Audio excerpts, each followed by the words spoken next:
Tisztelt horvát testvéreim!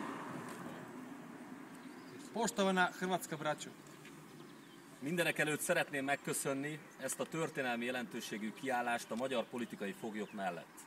prije svega vam se želim zahvaliti na povijesno značajnoj podršci mađarskim političkim zatvorenicima.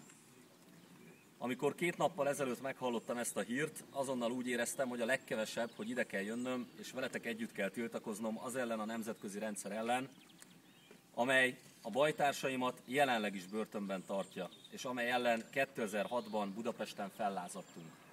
Kada sam prije 2 dana čuo ovu vijest, smatrao sam da je najmanje što moram učiniti da ovdje dođem i da s vama zajedno protestujem protiv međunarodnog sistema koji moju braću još uvijek drži u zatvoreništvu i protiv koga koji su se 2006. godine pobunili u Budimpešti.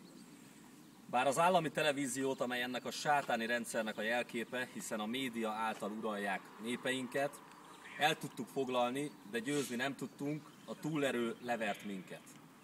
Iako smo državnu televiziju, simbol ovog sotonskog režima, medijskog gospodara naroda, uspjeli da zauzmemo, pobijediti nismo mogli protiv velike brojčane premoći.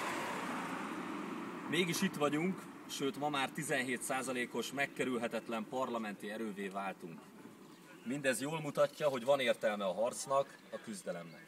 Ipak smo opstali. Što više, sa današnjih 17% mi smo nezaobilazna snaga u parlamentu. I ovo pokazuje da borba ima smisla. Nekünk, magyaroknak is kötelességünk kiállni és tüntetni azokért a horvát hősökért, akik gyalázatos módon börtönben vannak, mint Ante Gotovina tábornok és bajtársai. Nincs az egész világon 2 olyan nemzet, amely annyira testvérré vált, mint a horvát és a magyar az elmúlt 1000 évben. Dužnost i nas Mađara je da se založimo i stanemo uz hrvatske heroje koji su nepravedno zatvoreni, kao što su Ante Gotovina i njegova braća. Na cijelom svijetu ne postoje još 2 takove nacije koje su do te mjere povezane bratskim sponama kao što je to slučaj sa hrvatskom i mađarskom nacijom u proteklih 1000 godina.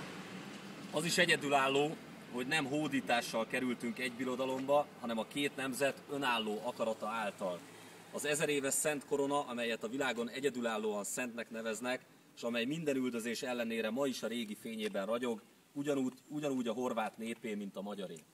U svemu tome, jedinstveno je i to što nismo osvajačkim putem spojeni u jednu imperiju, već putem samostalne volje 2 nacije.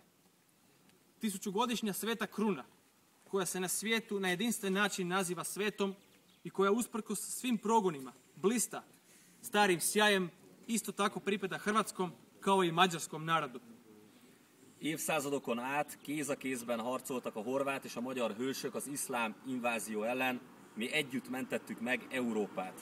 Volt egy rövid időszak, amikor testvérnépeinket egymás ellen fordították, de akkor is a szabadkőművesek lapultak a háttérben.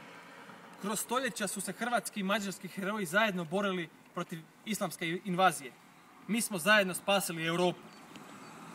U jednom kraćem periodu naši bratski narodi su okrenuti jedni protiv drugih, ali su i tada u pozadini stajali slobodni zidari ili masoni. Azóta ismét egy oldalon harcolunk. Így volt ez a II. Világháborúban és a 90-es évek honvédő háborújában is, amikor Magyarország elsők között ismerte el a független Horvátországot, valamint a hazám fegyvert szállított a horvát hazafiaknak, Vukovár, Eszék és Szent László ostrománál pedig számtalan magyar nemzetiségű katona harcolt szabad akaratából a horvát oldalon. Nakon toga ponovno smo se borili na istoj strani. Tako je bilo i u Drugom svjetskom ratu i u Domovinskom ratu 90. godina, kada je Mađarska među prvima priznala nezavisnu Hrvatsku. A moja domovina je dostavljala oružje hrvatskim rodoljubima dok se prilikom opsade Vukovara, Osijeka i Laslova veliki broj vojnika mađarske nacionalnosti dobrovoljno borio na hrvatskoj strani. Kedves horvát testvéreim! Draga hrvatska braćo! Nézzünk előre, küzdjünk a szebb jövőért. Harcoljunk az európai független, erős nemzetek szövetségéért, a sátáni, erkölcstelen, nemzetromboló hatalom ellen. Gledajmo naprijed. Borimo se za ljepšu budućnost. Borimo se za nezavisan i snažan savez europskih nacija, a protiv sotonske, nemoralne i antinacionalne vlasti. Szabadságot a magyar és a horvát politikai foglyoknak. Sloboda za mađarske i hrvatske političke zatvorenike. Za dom! Spremni!